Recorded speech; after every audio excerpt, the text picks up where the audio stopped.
वेदिका विनय फटाण आणि माझ्या शाळेचे नाव मनपा शंभरजी वडगाव बुद्रुक.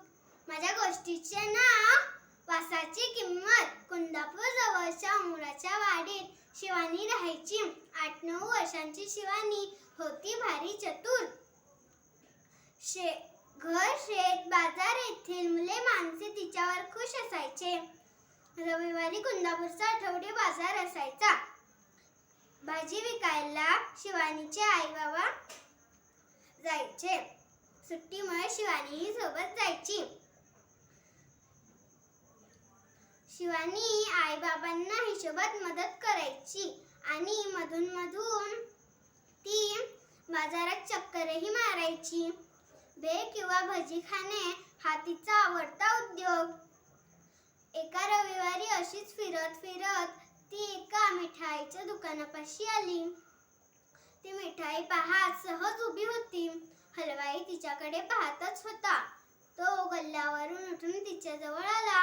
हलवाई म्हणाला, "ए मुली, चल पैसे काढ." शिवानी म्हणाली, "कसले पैसे?" हलवाई म्हणाला, "मगासपासून माझ्या मिठाईचा वास घेतेस त्याचे पैसे." शिवानी म्हणाली, "अहो, मिठाईचा वास तर येणारच ना, म्हणून काय वासाचे पैसे द्यायचे? पैसे दिलेच पाहिजे." असं म्हणून हलवाई ओरडू लागला.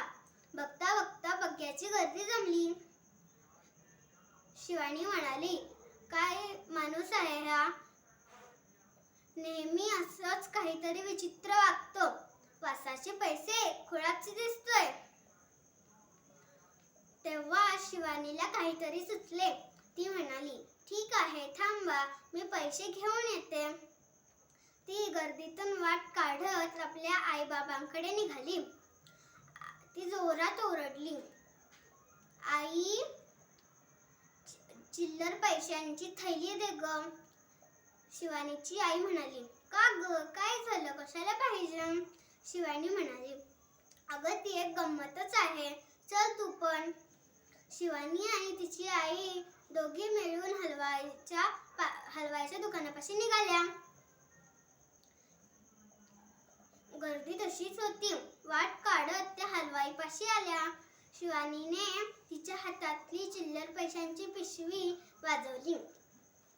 एकदा, दोनदा, तीनदा खुळखुळ असा आवाज आला. गर्दीतली लोक शांत होऊन ऐकत होती. शिवानी म्हणाली, "मिळाले पैसे?"